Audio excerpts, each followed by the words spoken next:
So, Rafi.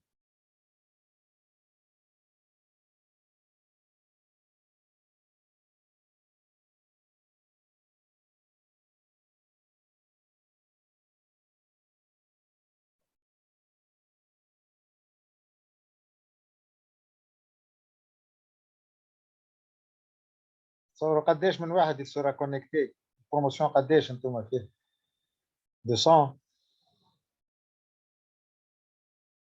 احنا العادة يبدأوا كونكتي 50 60. هيك.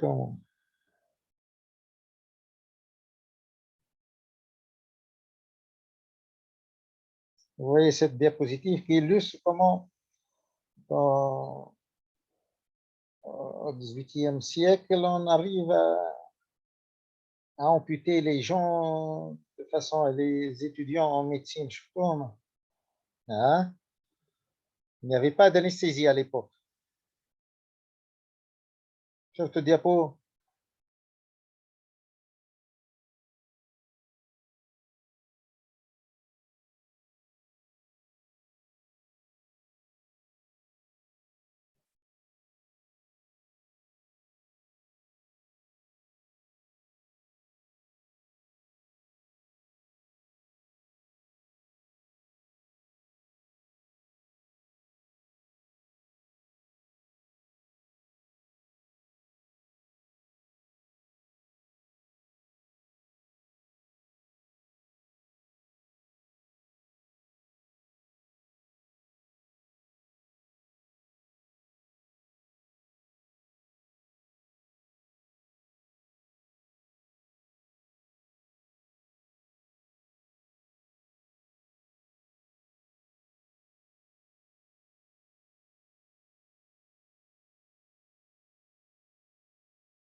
Ah, on peut commencer.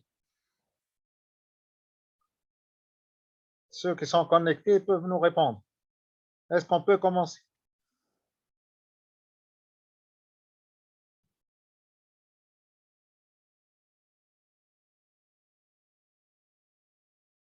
اسمعوا فيها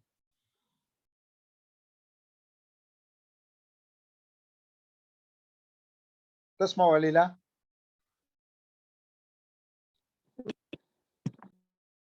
نسمع ولا ما نسمعوش؟ Oui, monsieur. Alors, on va commencer. شو نستناو درجة أخرى حابة تزيدوا درجة؟ خاطر مازالوا العباد. On est 19.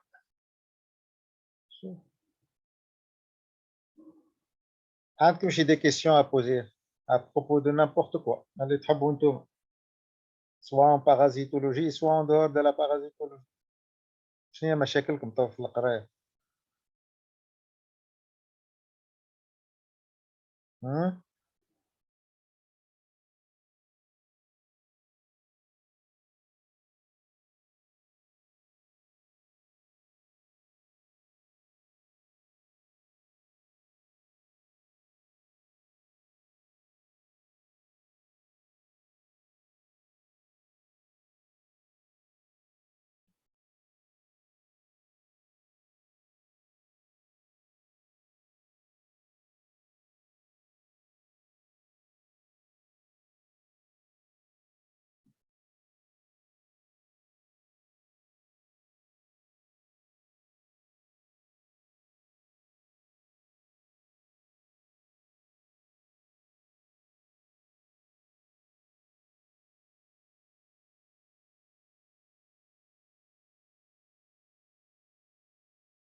Allez-y, on va commencer. Alors, le cours s'intitule Cystidatique ou l'hydatidose ou échinococose. C'est pratiquement 3 synonymes. Et comme vous le savez, donc l'agent pathogène et la dénomination des parasites en ajoutant le suffixe ose, hydatite, hydatidose, communément appelé cystidatique ou relatif au ténia en cause qui est l'échinococose. Alors, vous voyez assez souvent donc au service de chirurgie ou même dans les urgences, un malade qui se présente avec un ventre parfois tout aussi gros et ballonné comme ça avec une masse, ça se voit, intra-abdominale. Alors, cette situation, on aimerait bien ne pas arriver à ce stade-là, mais malheureusement, donc on va voir pourquoi la situation peut nous emmener à avoir ce type de maladie. Alors, c'est simple. C'est une maladie du chien, due au chien, et c'est une maladie du chien. Comment ça? On va le voir en détail et plus précisément concernant l'hydatidose humaine. L'hydatidose humaine qui est un fléau parasitaire par excellence en Tunisie. Ça veut dire quoi un fléau? C'est-à-dire un problème de santé publique avec une prévalence relativement élevée par rapport au contexte dans lequel nous vivons et par rapport même comparativement aux autres pays similaires. Donc la Tunisie vient parmi les pays les plus endémiques pour l'hydatidose.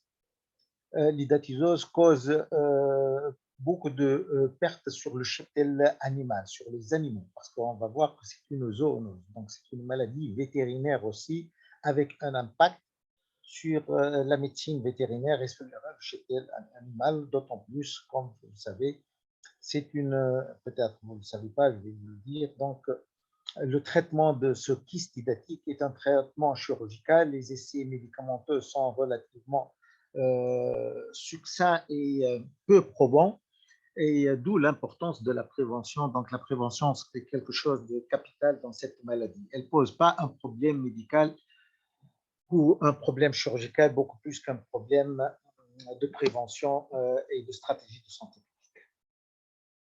Alors, s'il vous plaît, n'hésitez pas à m'interrompre chaque fois que vous ne comprenez pas ou vous ne saisissez pas quelque chose ou les choses deviennent relativement difficiles. Donc, je suis là pour la reprise des explications et des notions que vous comprenez.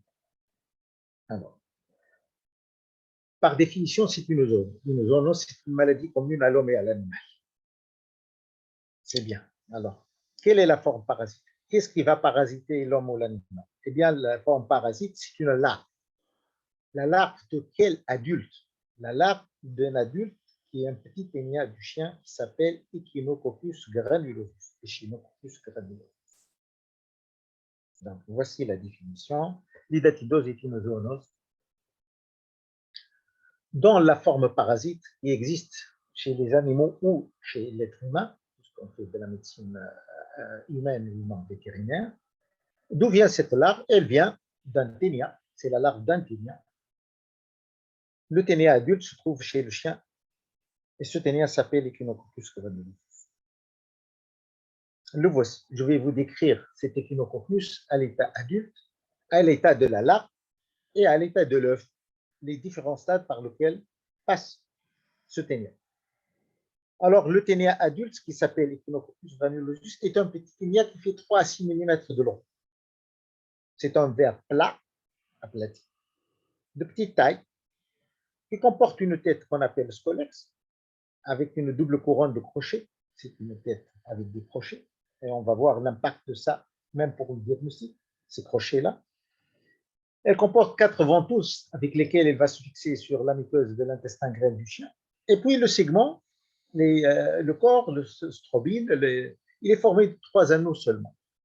Avec, à la suite d'un petit coup, vous avez 3 segments maximum. Seul le dernier anneau est mature et comporte des embryophores. Seul le dernier anneau est mature et comporte des œufs. Et chaque ténia, il est hermaphrodite, il contient des testicules et des ovaires dans le même anneau. Les voici. Voici en microscopie à balayage les ventouses que vous voyez et la double pointe de crochet. Et là. Et le chien peut héberger plusieurs centaines, voire plusieurs milliers de ténias. Donc, vous voyez ici même, après coloration, donc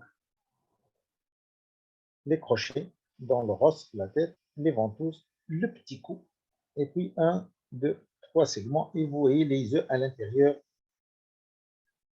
du troisième segment uniquement.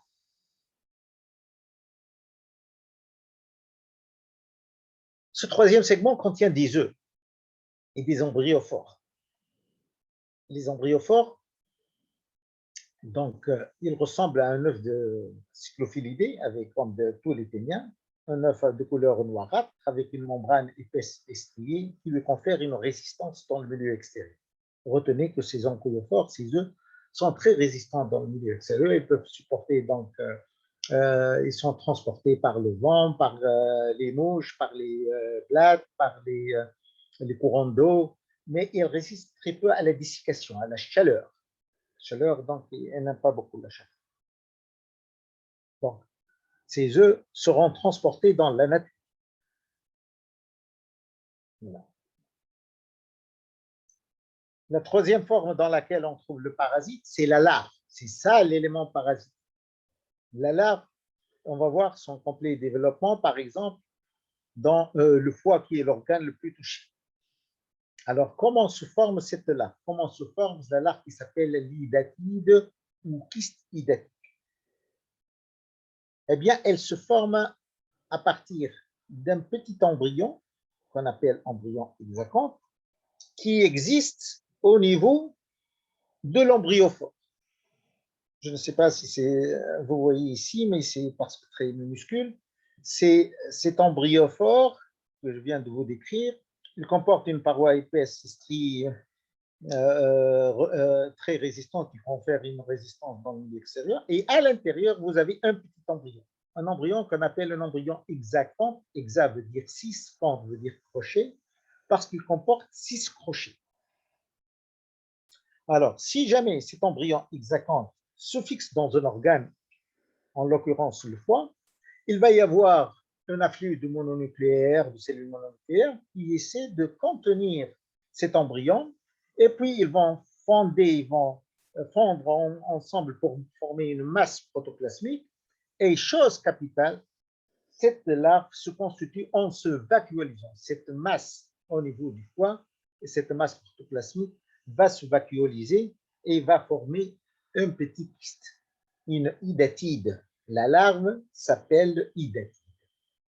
Alors, pour son développement, à partir de l'embryon jusqu'au développement d'une petite larve, un petit kyste, ça met 6 mois pour avoir la taille de 1 cm.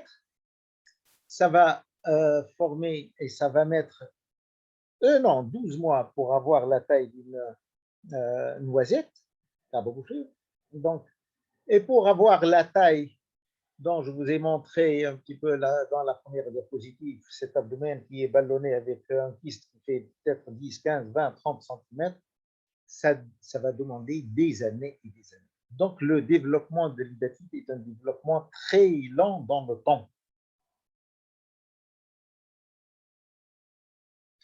La voici, donc cette larve-là, ce kyste-là. Et je vais vous le décrire plus en détail. Alors, comment il est formé ce kyste? La voici. Ce kyste est formé de 2 membranes. Cette larve, elle est formée de 2 membranes. C'est un ballon, comme un ballon de football. Une membrane externe qu'on appelle la cuticule, qui est blanc nacré, blanc comme le lait, très blanche, qui est formée de cellules, qui est formée d'une substance proche de la chitine. Elle se laisse distendre, elle est anis, elle ne comporte pas de cellules, elle est très élastique. Ça, c'est la couche externe. Voici sur la structure anatomopathologique. C'est ce que vous voyez là, ici. Elle est striée, formée de couches concentriques les unes contre les autres, autour des autres. qu'on appelle la cuticule. Cette cuticule, elle est tapissée à l'intérieur donc dans la face interne du kyste, d'une monocouche, une seule couche de cellules syncytiales juxtaposées les unes aux autres avec des voyous, qu'on appelle la membrane germinative ou membrane prolygère. Pourquoi membrane germinative ou prolygère? Parce qu'elle va donner des éléments de germination. Elle va donner naissance à ce qu'on appelle des protoscolex. Proto veut dire précurseur, des précurseurs de scolex.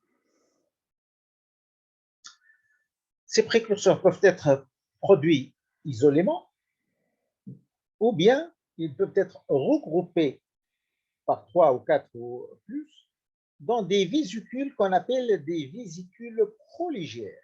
Des vésicules prolygères.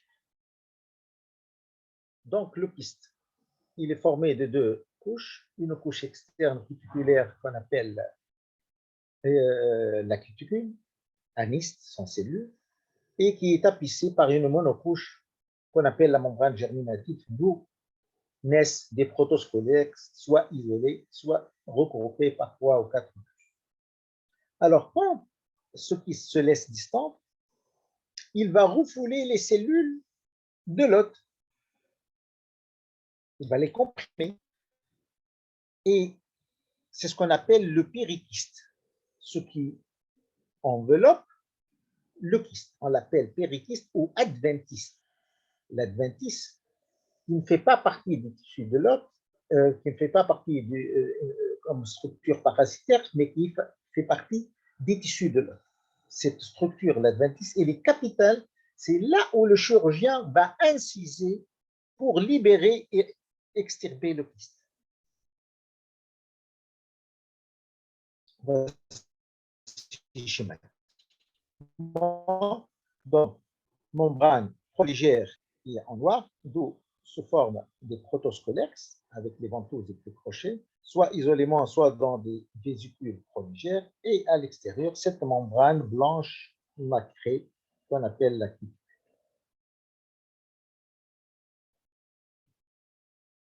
Alors, ces protoscolex sont tellement importants. Ces protoscolex qui existent dans le kyste sont d'une importance capitale. Premièrement, si jamais ce protoscolex est ingéré par le chien, il va donner naissance à un ténia adulte au bout de 45 jours. Première éventuelle, premier potentiel évolutif. Le protoscolex contenu dans le kyste, s'il est avalé et digéré et ingéré par le chien, il va donner naissance à un ténia adulte au bout de 45 jours. Deuxièmement, ce protoscolex, il a la capacité de se vésiculiser. Ça veut dire quoi? Il va donner lui-même, ce protoscolex, d'autres petits kystes, des kystes soit à l'intérieur du kyste mère, on appelle vésicularisation endogène, il va former des vésicules fines, soit une vésiculisation en dehors du kyste mère, qu'on appelle une vésiculisation exogène en dehors du kyste mère. Troisième éventualité, imaginez que ce protoscolex s'échappe et se dissémine par voie sanguine, dans un capillaire, dans la circulation sanguine, il va s'arrêter dans d'autres organes à distance, et là, il a la capacité de se vésiculiser et de former d'autres kystes. Donc, on va avoir ce qu'on appelle une échinococose secondaire. Secondaire, ça veut dire quoi? Par rapport à un kyste initial duquel se sont échappés des protoscolex. Alors, si on prend maintenant le kyste datif. Monsieur, Oui. les protoscolex, comment elles peuvent s'échapper du kyste On primaire? va voir, c'est une question intelligente. Comment ils vont s'échapper à votre avis, hein, puisque vous avez posé la question? Comment il peut sortir du kyste? Une rupture fait l'adventice, normalement. Il va y avoir une rupture. Soit lors d'intervention chirurgicale, le chirurgien avec les lames de bistouri, il a rompu le kyste. Oui, oui, oui. Ça, c'est une éventualité qui n'est pas négligeable. Il y a un accident qui arrive. Ce n'est pas négligeable. soit avec l'âge, la membrane cuticulaire, elle devient vieillissante, elle devient lâche, plus solide. Et le moindre traumatisme, je vais vous raconter quelques histoires, peut la faire éclater. Le kyste peut éclater au moindre petit traumatisme. Je vais vous raconter des histoires, un réel, de la vie professionnelle réelle que nous avons vécue.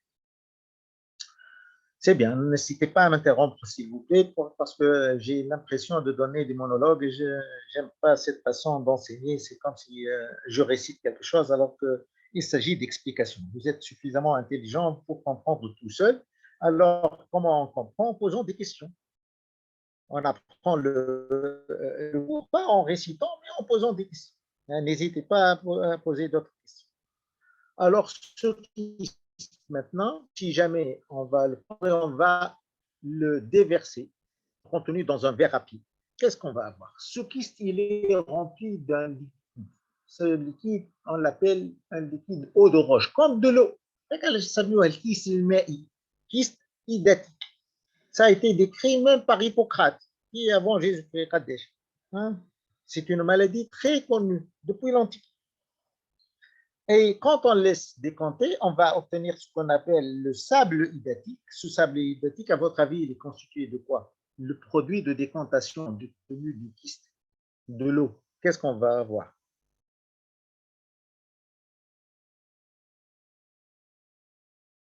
Des protoscolex, Ah, peut-être des d'autres débris. protoscolex, des crochets, des vésicules, ça, on est là. Hein? Donc, vous voyez les protoscolex avec les ventouses ici, hein, les crochets, les couronnes de crochets. C'est ça. Donc, quand vous imaginez, mais ce n'est pas difficile. Alors, quel est le cycle? On a décrit le parasite à l'état adulte, à l'état larvaire, à l'état de l'œuf. Maintenant, on va voir comment on va agencer ça. Pourquoi je les ai pris tout d'abord? Parce que quand on va faire le cycle, on va faire appel à ces éléments-là, les différents stades évolutifs du parasite. On parle du cycle évolutif.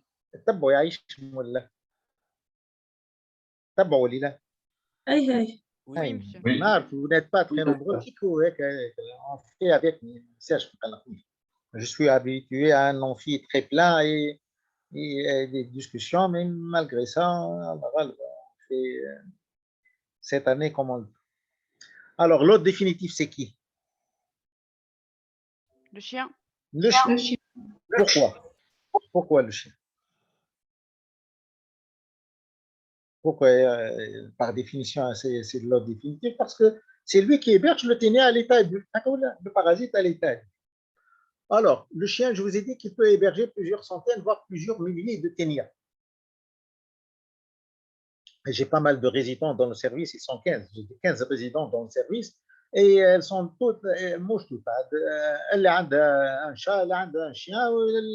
C'est l'actualité, malheureusement. Donc, vous voyez un petit peu les animaux de compagnie qui augmentent de plus en plus des animaux qui sont errants. N'en parlons pas. Alors, chose capitale, le chien va héberger, je vous ai dit, plusieurs exemplaires. Le dernier segment, le troisième segment, quand il est mature, il devient lâche. Il se détache spontanément du ténia adulte. Le deuxième segment devient le troisième et le premier devient le deuxième. Et en passant par l'orifice anal du parasite, donc il sera déchiré, disloqué. Donc vous allez avoir le contenu de ce troisième segment qui va être libéré. Donc vous allez avoir des embryopores au niveau du pourtour de la marche de l'anus du chien et des embryopores qui seront éliminés par les crottes du chien. En plus, le chien a l'habitude de se lécher l'anus et de se lécher après le pelage. Donc, vous avez une dispersion des embryopores au niveau du pelage du chien. Donc, n'oubliez pas cette remarque. Eh bien, les embryopores seront éliminés par les crottes du chien et les chiens, quand ils sont dans la nature, ils vont souiller donc, les pâturages. Les crottes du chien, vous les trouvez un peu partout, dans la rue, dans les jardins, dans l'environnement. Et donc, les animaux herbivores, essentiellement, tous les animaux herbivores, en broutant l'herbe, peuvent avaler ces embryophares. Ces embryophares. Au niveau de l'estomac des animaux, là, et l'animal le plus en contact avec le chien, l'animal, c'est le mouton, vous imaginez. Donc, au niveau de l'estomac du mouton, il va digérer la paroi de l'embryophore. Qu'est-ce qu'il sort? Il en sort un embryon exactement. L'embryon avec 6 crochets, qui va traverser dans la veine porte, il va s'installer. Le premier organe, le premier fil qui s'offre, lui, c'est le foie. Et là, à l'intérieur du foie, il va se vésiculiser et il va former un kyste qui, au bout de 6 mois, fera la taille d'1 centimètre ou 2 donnant la taille d'une noisette, etc. Maintenant, donc, pour continuer le cycle, pour partir maintenant du mouton vers le chien, il faut bien aboutir à un deuxième adulte. Donc, ça se passe quand le boucher inconscient, en égorgeant le mouton, il va trouver des abats parasités, des foies, des poumons parasités avec des kystes. Et par insouciance, au lieu de les enterrer, au lieu de les brûler, il va les jeter aux chiens derrière la boutique. Je vais vous montrer le diapo. Ou bien il va les mettre à la poubelle, les chiens vont avaler, alors vont venir dévorer ces abats, et en ingérant les abats, ils vont ingérer le kyste qui contient à l'intérieur des protoscolex, et chaque protoscolex va former des ténias adultes à l'intérieur de l'intestin grêle du chien au bout de 45 jours. Est-ce que vous avez compris le cycle? Oui, monsieur. Bien. Alors, vous voyez que c'est un cycle, c'est une maladie vétérinaire. C'est pourquoi pendant la fête de Talaï de l'Akbir, c'est les vétérinaires qui viennent annoncer qu'est-ce que vous avez trouvé dans les abats ou dans les moutons, etc. C'est une maladie vétérinaire. Tous les animaux herbivores peuvent être contaminés. Le mouton, les bovidés, les ovins, les capridés, les caprins, les chèvres, les camélidés, les dromadaires, les chevaux. Alors, est-ce qu'on a parlé de l'homme dans ce cycle? Non, l'homme ne fait pas partie du cycle naturel.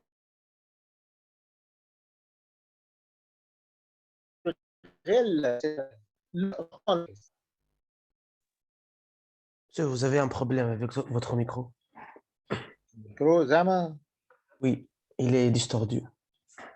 ما تسمعوش بالباهي هكا C'est pas un là, micro, t'as- c'est pas un micro, ok. une connexion. الكونيكسيون زعما Oh, رجعنا نسمع ça Bon, va. t'as لاباس رجع c'est بريقل. bon. باهي. Alors, vous voyez que l'homme ne fait pas partie du cycle. Alors, comment ils se contaminent? Ils se contaminent au même titre que l'animal. Ils se contaminent. Et quel est l'élément infestant? À votre avis, quel est l'élément infestant? Les embryons. Ça, les embryophares. Comment on va attraper les embryophares? De deux manières. Soit en ingérant des crudités, une salade souillée par les crottes du chien qui contiennent des embryophares, souillé par les crottes du chien qui contiennent des embryophares. Soit, deuxième possibilité, Caressant les chiens. en caressant, jouant avec les chiens. Voilà. Vous voyez les chiens dans la nature comme ça, il se lèche l'anus, il va disperser au niveau de son pelage, il est en contact avec les animaux, avec tout ceci, donc, et l'homme se contamine en mangeant des salades, des crudités. Il n'y a pas de risque. Si jamais, donc, soit vous ingérez des crudités, soit vous jouez et vous caressez. La compagnie des chiens, alors, je me Dakar, nous avons, il y a donc plus de 40 ans maintenant, une étudiante à nous, étudiante d'une grande famille, qui avait un kyste de l'os. Malheureusement, cette étudiante en médecine, elle avait des chiens dans le jardin, je vous ai dit, d'une grande famille, et elle a attrapé donc l'idatidose osseuse où elle avait des fractures, on l'a amputée. C'est malheureux. La compagnie des chiens, il faut prendre beaucoup de précautions. Le chien transmet la rage, il transmet les leishmanioses, il transmet les ténies, il transmet la fièvre boutonneuse méditerranéenne, il transmet le kyste hydatique. Quand on a un animal, on s'occupe de cet animal comme si c'était un membre de la famille. C'est très coûteux.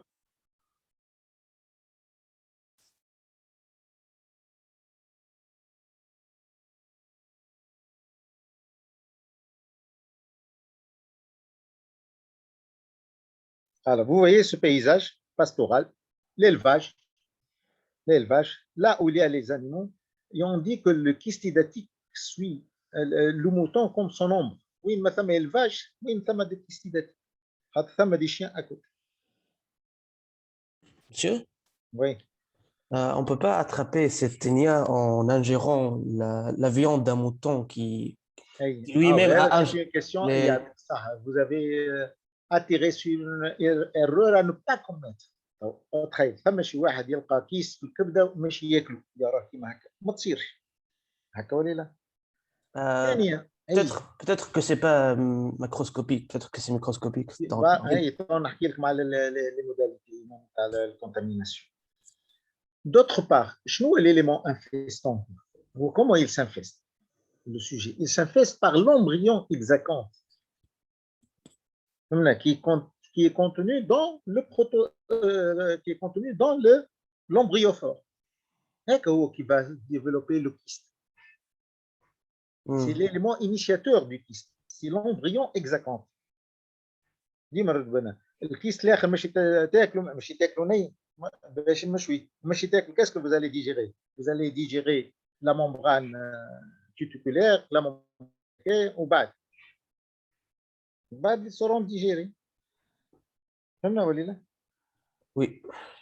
Donc la contamination n'a pas lieu en consommant de la viande parasitique, mais par l'intermédiaire de l'embryon qui a souillé une crudité ou en avalant en mettant ses doigts à la bouche par caresse. Et vous voyez donc, c'est ce qu'on appelle les tueries particulières, c'est les bouchers, les tarames sur la route qui n'ont pas d'autorisation.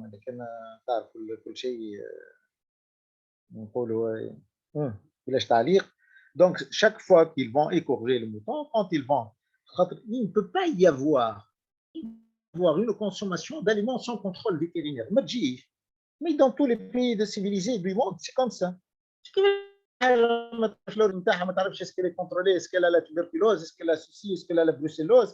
Est-ce qu'elle a une autre infection? Est-ce qu'elle a une autre réserve? Ici, l'animal, sans qu'il soit contrôlé par un vétérinaire.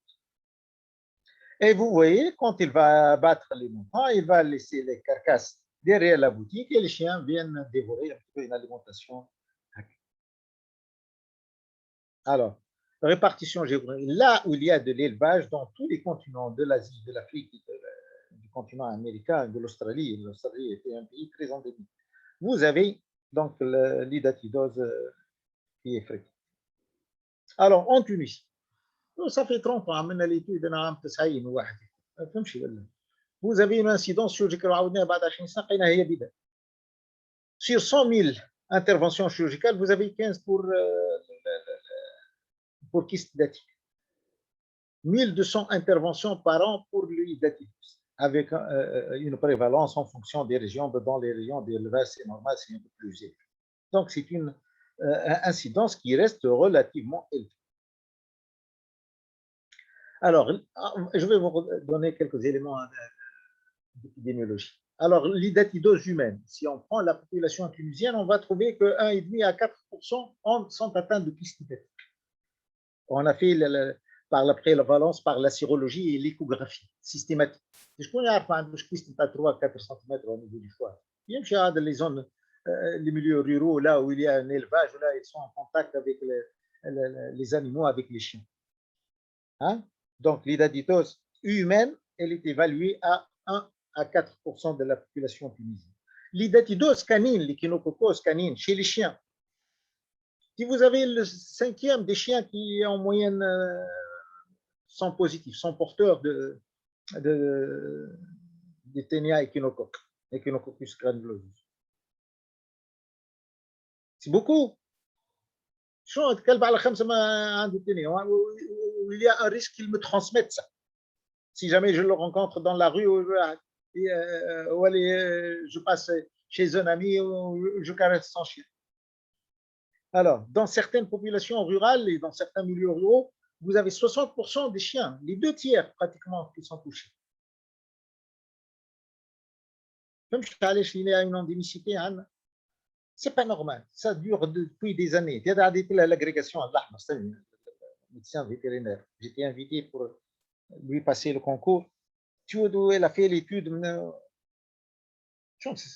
Et ça dure. La densité des chiens, on estime qu'il y a 800 000, pratiquement 1 million. 1 million de chiens. Il y a 11 millions de citoyens. On a 10% de chiens avec nous. Et qui sont dans le tiers ou les 2/3 des cas qui sont libres en permanence. Ce sont des chiens errants. مشيت وانت في الخارج واللي سمعتوا في الخارج اللي ثم كلاب وحيوانات تحوس مع العباد. Ils ont des propriétaires. واش normal les 2/3 des chiens sont errants en permanence. معناتها en permanence ديما سايبين تمشي تدخل تخرج تعمل حتى dans les localités les plus bourgeoises du pays. تمشي الميتويال فيل تلقى les chiens تمشي هكا. جو me souviens مرة il y a 20 ou 25 ans, l'ambassadeur du Japon en Tunisie a téléphoné au président de la République parce qu'il n'arrivait pas à dormir. Il y a des chiens qui mutuelle ville تنبح. ما نجمش يرقد. فهمنا. Et le taux de renouvellement des chiens, c'est pratiquement en 6 mois, le ثلاث يتعاود يتزادوا لك. وعندنا une relation particulière. بالك la compagnie des animaux ما هيش بالévidence اللي تصوروها. Quand on a un animal, on devient très attaché à lui. مش بالبساطة اللي تصوروها les animaux de compagnie. Et psychologiquement, vous allez vivre un drame si jamais vous vous séparez de lui. Je me souviens مرة ما عرفتش التصوير هذا واللي وقت وريتكم مع الإشمانيوز في سيدي بوزيد عام 85 ولا 86. معناتها il avait des chiens leishmaniens sacrifiés à tuer. On invite donc les gendarmes pour les tuer avec des cartouches. Et je me souviens واحد معناتها راجل ريفي هكا مسكين فلاح سخ زوالي والكلب نتاعو مش يشدو اسمه سعد. كلبه مسميه سعد مش تحيوا له باش نقتلوه. يبكي الراجل يبكي على الكلب نتاعو اللي مش يتقتل اللي قدامه. مش بالبساطة هذه باش avoir des chiens de compagnie ou sans s'en occuper.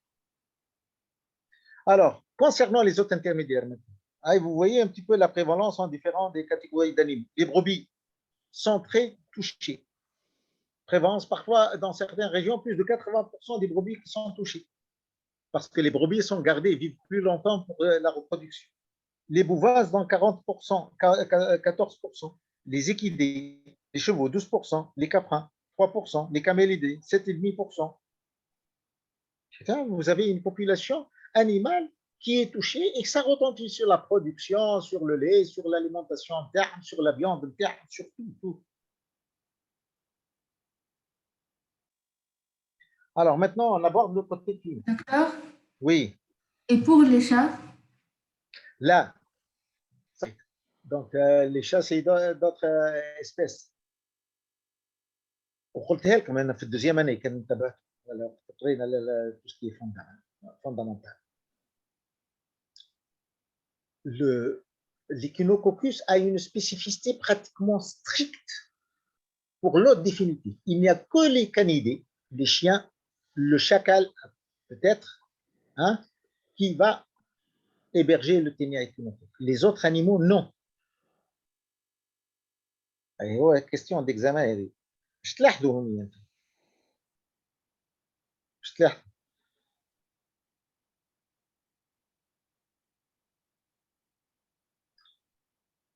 Chez l'autre définitif, le parasite a une spécificité très étroite. Il ne parasite que le chien ou les canidés proches du chien, chacal. Par contre, il est très peu spécifique concernant l'hôte intermédiaire, puisque tous les animaux peuvent attraper l'idatidose. صحيح ولا لا؟ أي صحيح. Oui. لحظة انت ما عاد كيسيونات هذا لازم شويه نخدموا مخنا شويه ها به deux autres remarques انت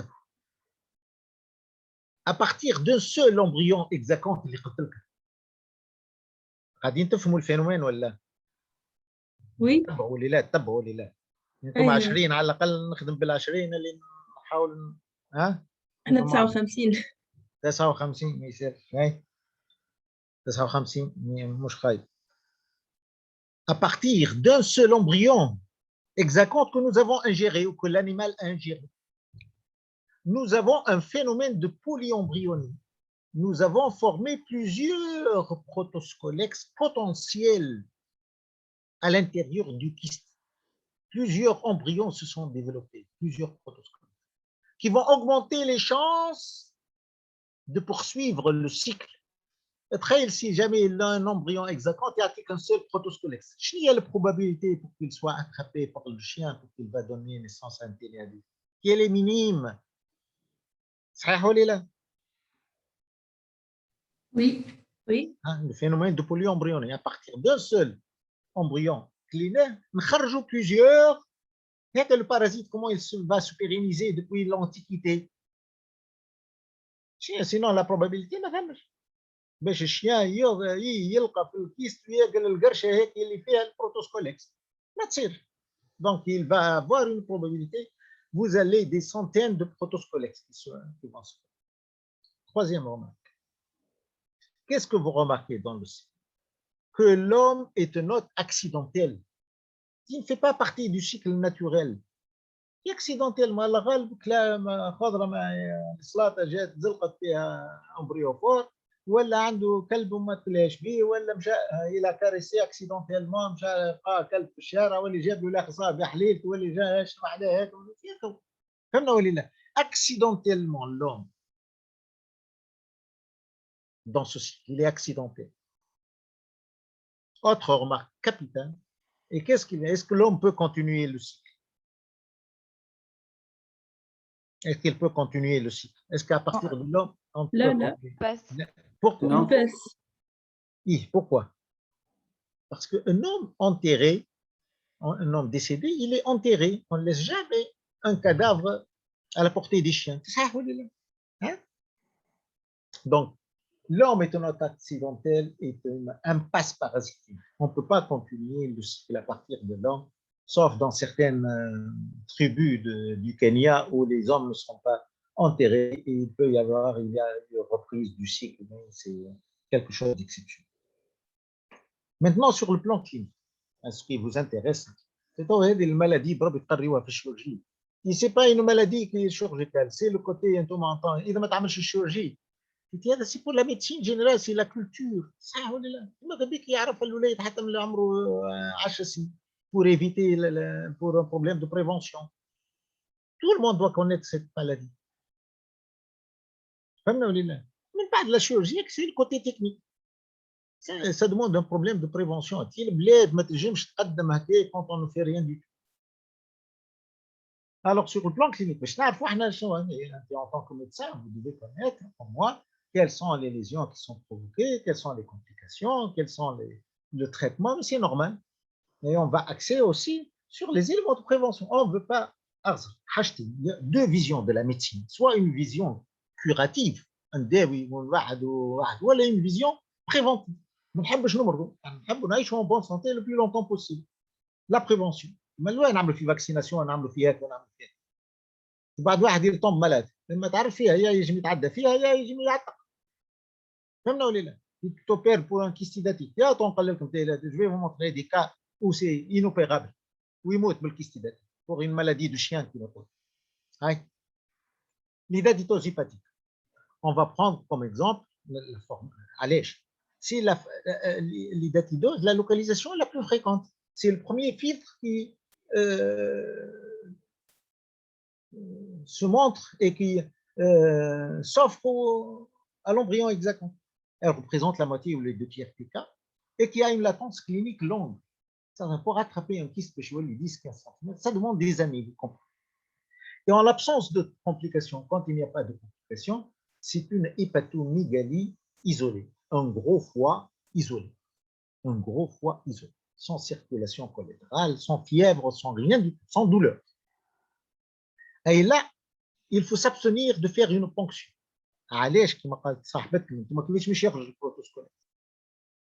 La ponction du kyste, quand on suspecte un kyste, c'est médico-légal. On ne ponctionne jamais un kyste hydatique, sinon vous allez créer cette solution de continuité et les protocodex vont s'échapper du kyste et ils vont donner naissance à d'autres kystes. Ça, là. Oui, C'est bon. oui, oui. Oui, docteur. Oui, docteur. Alors, vous voyez des images comme ça. Parfois, c'est impressionnant. Et 1 litre d'eau, il pèse 1 kilo. Vous imaginez des kystes avec de 3 à 4 litres comme ça devient vraiment très gênant pour cette maladie. Alors, quelles sont les complications de l'hépatite? Alors, première complication, c'est la rupture. À partir même, soit provoquée à la suite même d'un traumatisme minime. Quand il augmente de taille, la membrane cuticulaire devient lâche. Le moindre traumatisme peut la faire éclater. Et là, vous allez avoir cette complication dramatique majeure qu'on appelle le choc anaphylactique. C'est le décès par choc anaphylactique. Le malade, il est envahi par du liquide hépatique, par l'antigène hépatique, de façon brutale, il ne va pas pouvoir réagir à cet envahissement antigénique et il va réagir par un choc anaphylactique et le décès. Donc, première complication de la rupture, c'est le décès par choc anaphylactique. Je vais vous raconter 2 anecdotes. La première, c'est qu'il y a une quarantaine d'années, du côté de la région de Sousse, un vieux monsieur, راجل شويباني ماشي على البسكلة نتاعو وثم كرهبة واقفة الشوفور بلاش حل الباب الكرهبة من غير ما يمس الراجل اللي ماشي على البسكلة الاخر بعد شوية طاح مات سلو ما طاح من البسكلة هكا وقت هذه قضية وافير ميديكال عملت اكسيدون ضربت ما ضربتوش et à l'autopsie on a découvert que ce vieux monsieur avait un kyste hydatique rompu par la moindre chute. Comme là. Deuxième anecdote, c'est que dans les années 79-80, il y avait un jeune un monsieur, donc la nuit de ses noces, il a découvert en faisant un rapport sexuel avec sa femme, que sa femme décède dans le lit. Et ça a été un drame dans ce milieu rural, imaginez, donc, à l'autopsie, on a découvert qu'elle portait un kyste hydatique du foie et lors du rapport sexuel, monsieur était un petit peu obèse avec un gros ventre, donc il a eu même un traumatisme minime, une rupture du kyste hydatique et le décès de la jeune mariée qui avait 21 ans. Vous imaginez? Donc, cette rupture qui va donner naissance à un décès par un choc infectieux. Bon. Sinon, de façon différée, la rupture va donner naissance à d'autres kystes qui vont se développer locaux-régionalement au niveau du péritoine, au niveau de ceci, au niveau de ça. De la même manière, lors de la rupture, malheureusement, d'un chirurgien, il travaille avec une lame bistouri où il a rompu par un geste qui n'est pas bien mesuré, inadapté. Donc, on va avoir, au bout de quelques mois et de quelques temps, beaucoup de kystes locaux régionalement qui vont se développer dans le péritoine. Deuxième type de complication, c'est la compression. Alors, en augmentant de taille, le kyste va comprimer tout ce qui est autour de lui. La vésicule biliaire, le canal cholédoque, la veine cave inférieure, tout. C'est mécanique. Il peut disséminer à distance. Il peut y avoir un échappement de protoscolex et on peut avoir des kystes hydatiques dans n'importe quelle localisation, cardiaque, oculaire. Je vais vous montrer des images osseuses, rénales, rate, splénique, donc tout. Il peut s'infecter si jamais donc, il y a des germes qui vont. Vous voyez ici à la radiologie cette image qui montre donc qu'il y a une masse en dessous du diaphragme, c'est une masse hépatique. Alors, vous voyez ici parfois ce liseré calcifié qui signe un kyste hydatique. Alors, voici comment ça se présente chez l'animal. Tout ce que vous voyez en blanc, nacré, ce sont des kystes. Des kystes. Et vous voyez, donc la cuticule, elle est blanc nacré. Alors, le kyste peut être totalement à l'intérieur du parenchyme hépatique, ou la moitié en dehors, ou les trois quarts. C'est mécanique. Dans n'importe quelle localisation. شفتوا شويه يظهر شويه بقول له هذا خارج اكثر وهذا صغير وهذا كبير وهذا n'importe.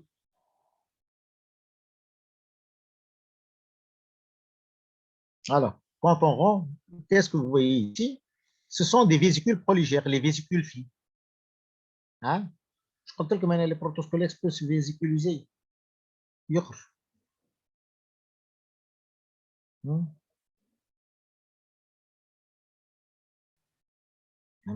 Des vésicules. Des vésicules à l'intérieur du kyste qui était enlevé. Le kyste qui était extirpé. Les vésicules fines. Alors, l'hydatidose pulmonaire, maintenant, elle représente les 30 à 40% restants. Et c'est une latence clinique moins longue parce que le tissu est relativement lâche. Hein, la symptomatologie elle est beaucoup plus expressive, rapidement. Alors, les symptômes sont des toux, mais c'est normal, vous avez une masse incluse au niveau du poumon, vous allez souffrir de toux, de dyspnée et surtout d'hémoptysie. C'est un signe très évocateur, l'hémoptysie. Et qu'est-ce que vous allez faire? Vous allez faire assez souvent un cliché standard de radiologie, donc vous allez voir cette masse. Ça dépend, il y a eu avant, dans le temps, donc, quand j'enseignais ça, et vous pouvez entrer sur Internet, il y a au moins 70 ou 80 clichés différents d'hydatidose avec des images très différentes de diagnostic. Parfois, on dirait un lâcher de ballon.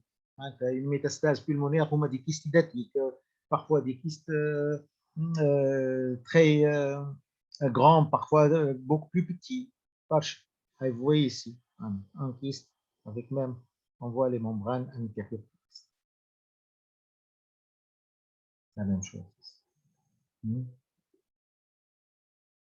Ah, voici un kyste macroscopiquement.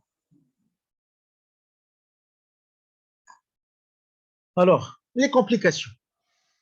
Comme dans le cas précédent, première complication, c'est la fissuration ou la rupture. Parfois, le kyste hydatique se rend dans le poumon. Et le sujet va présenter ce qu'on appelle une vomique. La vomique, contrairement au vomissement, la vomique, c'est le rejet lors d'un effort de tout du contenu d'un kyste hydatique pulmonaire. Les vomissements proviennent du tube digestif. Donc, qu'est-ce qu'il va éliminer, le sujet? Il va éliminer de l'eau salée, avec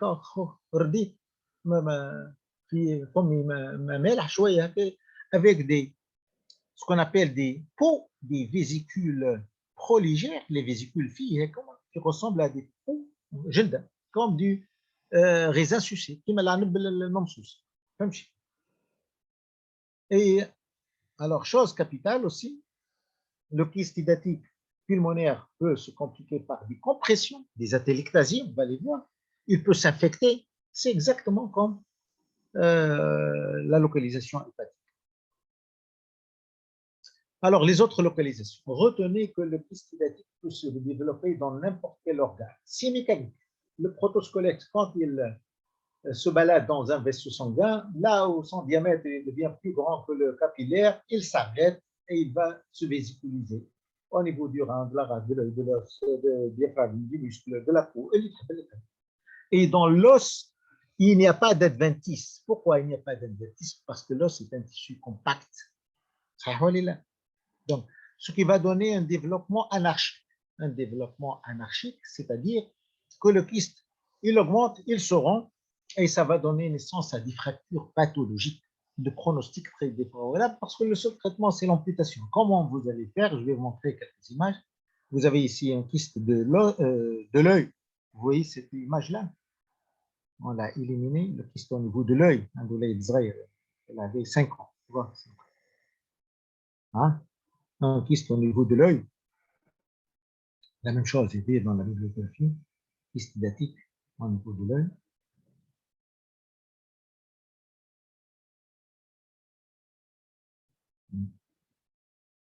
Localisation en privé. Au niveau du cerveau, vous voyez, ça refoule même l'œil, tout un kyste qui refoule l'œil. Et vous voyez, le kyste scanner cérébral. Hydatidose osseuse. L'hydatidose osseuse, comme je vous l'ai montré, vous voyez un petit peu la membrane ici. Même à l'image radiologique, vous voyez un petit peu cette destruction de l'os. Destruction de l'os. Donc, vous voyez ici la membrane et qui va ronger pratiquement tout l'os qui devient très fragile et va avec des fractures spontanées. La même chose au niveau du col du fémur, surtout au niveau du fémur. Le col du fémur, il est détruit par rapport à celui-là.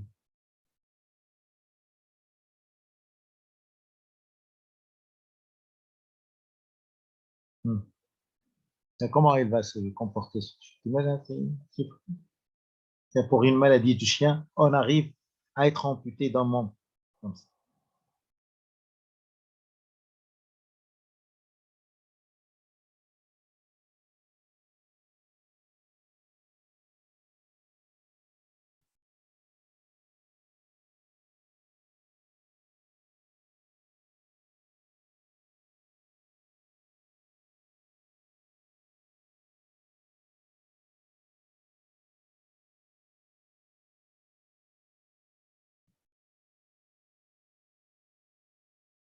Ouais.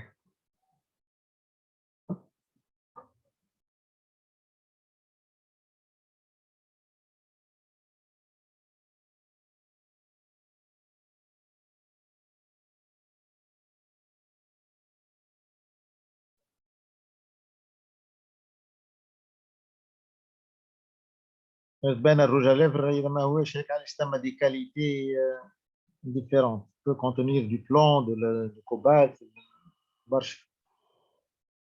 S'il n'est pas purifié, s'il n'est pas bien fini. Alors, comment on fait le diagnostic? Et vous imaginez bien qu'il faut visualiser la masse. Elle est en impasse parasitaire. L'imagerie médicale, elle est capitale dans l'hydatidose, soit par l'échographie, soit par le scanner. Et vous voyez ici les images des kystes dans le foie. Et vous voyez même cette vésicule. Peut-être à la radiologie, vous allez voir les images, ils sont classées en 5 ou 8 ou classification par arabe, classification par italien pour les images. Et vous voyez la vésicule qui est à l'intérieur du kyste ici.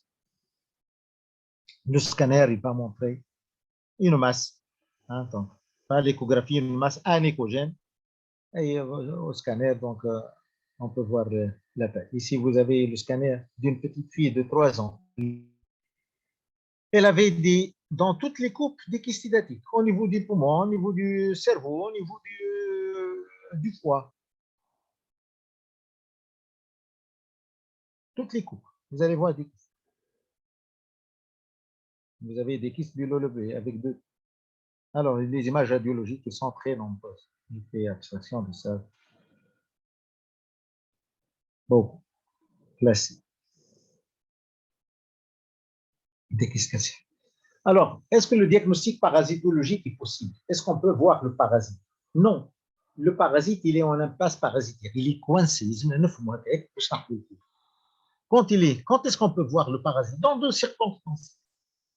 Soit lors d'une vomite quand le sujet rejette le parasite, on peut identifier par les crochets, soit lors d'une intervention chirurgicale, quand le chirurgien ouvre le ventre ou ouvre le poumon. Et lors d'une vomique, quand on voit les crochets, c'est un signe pathognomonique de l'idatidose. Les crochets, quand on les voit lors d'une vomique, ça signifie automatiquement qu'il y a un kyste pulmonaire. Alors, les examens biologiques non spécifiques, eh bien, il n'y a pas d'hyperéosinophilie. Retenez ça. Il n'y a pas de... Sauf lors d'une fissuration ou d'une rupture. Et ça, c'est par des phénomènes immunoallergiques. Vous allez avoir qu'on a eu des cas avec 55% d'hyperéosinophilie. Je me rappelle une histoire clinique, je me souviens, il y a pas mal d'années. Un malade avec une rupture d'un kyste hydatique et une hyperéosinophilie à 55%.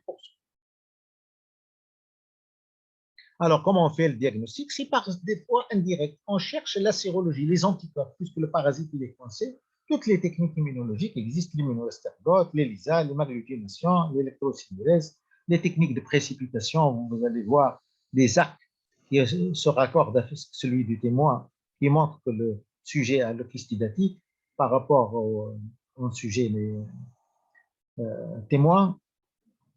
L'immunoélectrophorèse, on parle de l'ARC 5, ça a été classé dans le temps comme ça. Voici l'ARC de l'hydroxydose.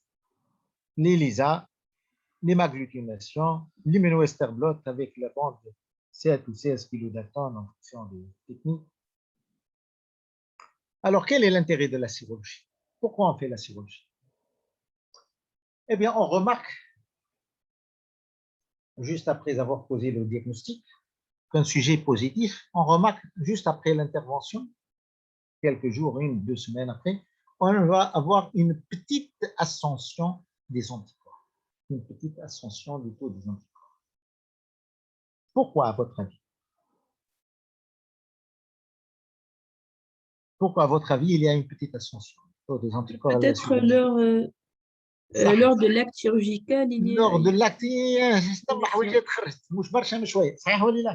Oui. C'est ça. Et puis, la sérologie et les anticorps vont baisser pour pratiquement disparaître au bout de 9 mois, 10 mois. Alors, imaginez lors des contrôles, au bout de 6 mois, 8 mois, vous donnez rendez-vous pour une échographie de contrôle et puis on fait une sérologie, on trouve que la sérologie voit une ascension des anticorps. Qu'est-ce qu'on peut conclure? Il y a une dissémination. Récidive. Ça, il y a une récidive, c'est-à-dire peut-être qu'il y a une rupture, il y a eu des protosquelettes qui se sont échappés et qui ont formé d'autres kystes. Ou bien la deuxième éventualité, c'est réinfection. Ça, une réinfestation comme ça. Ben, ça me fait plaisir. Donc, ديما قراو les cours وحدكم قبل ما تدخلوا vous posez des questions. تشعر روحك vous êtes bien. Donc, soit une réinfestation au déjà الوسط نتاعو وين là où il vivait, il y avait donc des chiens, je connais, hein? Peut-être il se recontamine de nouveau. Alors, le traitement, c'est la chirurgie, on enlève les kystes. Le traitement médical à base de mebendazole, d'albendazole, quand les formes sont dépassées, il a eu même ici à Sfax, il a eu des petites études qui ont été faites qui montrent ça a une petite efficacité, un assèchement, une diminution de la taille des kystes, mais le traitement reste chirurgical. Alors, oui, le traitement le plus important, c'est la prévention. Alors, la prévention à 3 niveaux. Au niveau des moutons, il n'est pas admis de consommer de la viande d'un animal sans qu'il soit contrôlé par un médecin vétérinaire. Ce n'est pas normal. Et chaque fois que le médecin vétérinaire inspecte la carcasse, il se trouve qu'il y a des viscères parasités et les viscères doivent être saisis, brûlés au mazout. Nahpoum, les viscères. Autre possibilité aussi pour jouer sur le mouton, on peut abattre les jeunes, les agneaux. Allez, pour qu'il y ait formation de protoscolex, il faut un certain temps. Au bout de 6 mois, les protoscolex apparemment ne sont pas bien formés. Donc, quand on abat les jeunes moutons, il n'y aura pas de protoscolex, même. Donc, on peut rompre ainsi la chaîne de transmission et la chaîne épidémiologique et le cycle du parasite. Alors, l'action sur le chien. On supprime les chiens errants. Il n'est pas normal que nous vivons avec des animaux sans propriété. Ils sont errants un peu partout. La nuit, le jour, vous circulez, vous voyez des chiens qui se baladent. Donc, suppression des chiens. Il faut les tuer. Pas de chiens dans les abattoirs, ce qui est logique. Ce n'est pas normal. Ou bien, j'ai un chien, je tiens à mon chien, et si jamais il y a un traitement, même s'il est parasité, je veux le traiter. Le traitement existe, le praziquantel, un médicament qui n'est pas coûteux et qui va tuer le Taenia échinocoque chez le chien. Alors, comment vous allez faire et procéder au déparasitage des chiens qui عملت له تحليل يقول لك عملت l'antigène les crottes نتاعهم فيهم des Taenia échinocoque et je veux le traiter, je ne veux pas tuer mon chien et je ne veux pas m'en séparer. Alors, Tabou Qadir ou là? Vous suivez ou là? Oui, oui. Oui. Alors, le problème, c'est que le chien doit être attaché. تمشي شي تعمل له تريتمون وهو يحوس في الجردة ولا في ما يصيرش صحيح ولا لا؟ Parce que le traitement, qu'est-ce qu'il va faire? Il va tuer le Taenia échinocoque. Vous allez avoir une élimination des Taenia échinocoques dans les crottes du chien. صحيح ولا لا؟ Hein? Oui, oui. Et qu'est-ce qu'il faut faire alors? Le chien, en le traitant, il faut faire attention aux crottes du chien. Donc, il faut s'habiller convenablement avec double gant, ou un masque, ou un calot, ou des bottes. Et les crottes du chien, vous allez les traiter puisqu'ils seront très riches en embryophores. Oui. Et vous allez les enterrer à 50 cm. 50 cm. Soit vous les traitez à la chaux, ou aller au javel concentré. Vous pensez que cette action est facile à faire tout en évitant de ne pas se contaminer. Allah les qadr لو كان لصقت لك embryophore. صحيح ولا لا؟ صحيح. يا أخي مش traitement prophylaxique les chiens. وهذا هو prophylaxique. Là, un traitement radical pour tuer le chien.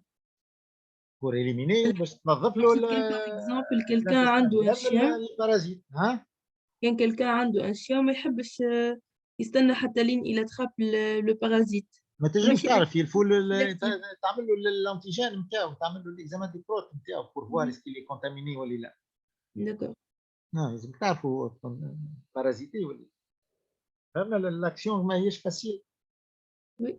Alors, l'éducation sanitaire chez les chiens, l'hygiène individuelle, le redoubal, on ne caresse pas les chiens, l'oxlodine à chaque fois, éviter les chiens, dépistage, population à risque. أنا والله عندي chien ما نعملوش التحليل نتاعو ما نعرفوش واحد هكا je vais faire une sérologie نعرف عندي شي des anticorps شكون يعرف chez les éleveurs عندما يربيوا الماشية chez les vétérinaires donc les populations à risque نعملوا لهم الديبيستاج des anticorps au moins une fois.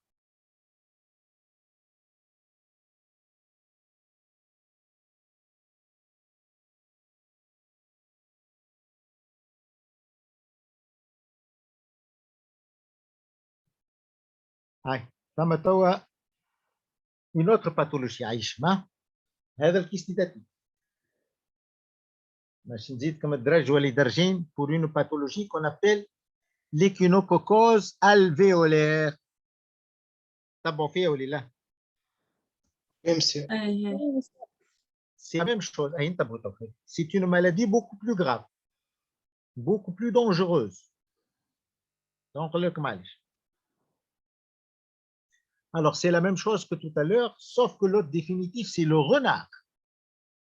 Et l'agent pathogène s'appelle Echinococcus multilocularis. Ce n'est pas une infection très fréquente, mais elle est beaucoup plus grave. Donc, pourquoi? Parce que la larve du kystidatique, la larve d'Echinococcus granulosus, est une larve uniloculaire. Kyste,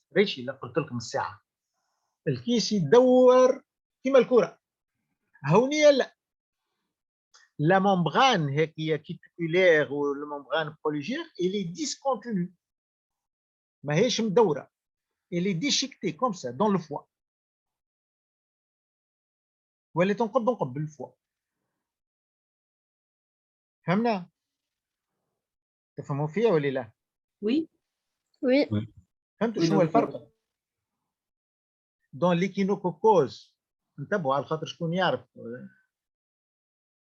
L'échinococcus alvéolaire, Echinococcus multilocularis, la forme parasite, la larve, ماهيش uniloculaire, ماهيش unique, ماهوش كيس. Mais la larve, elle est déchiquetée.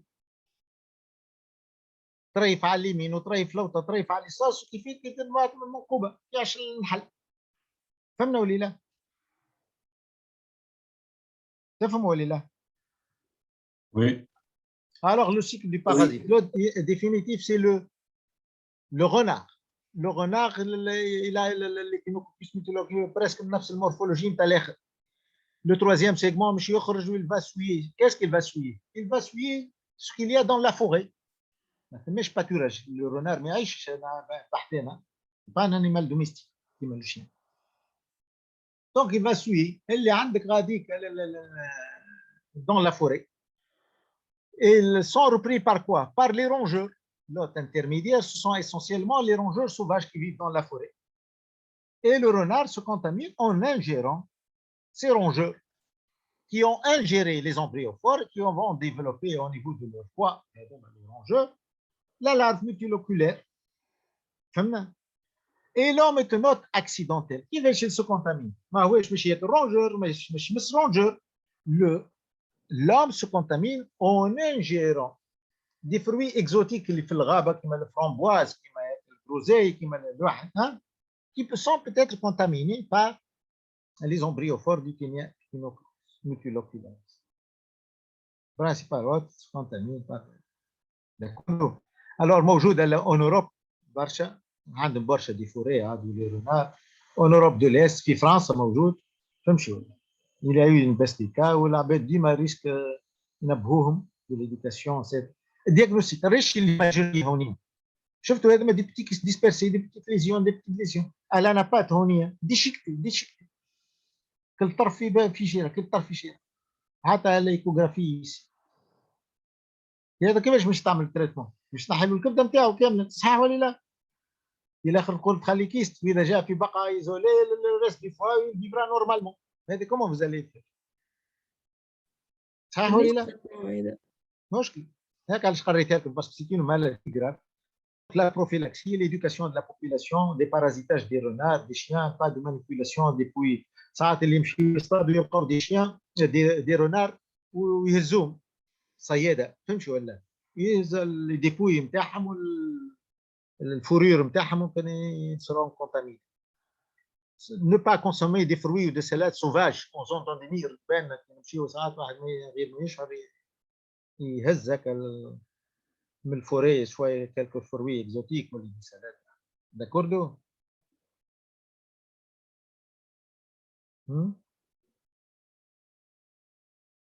تبعتوا؟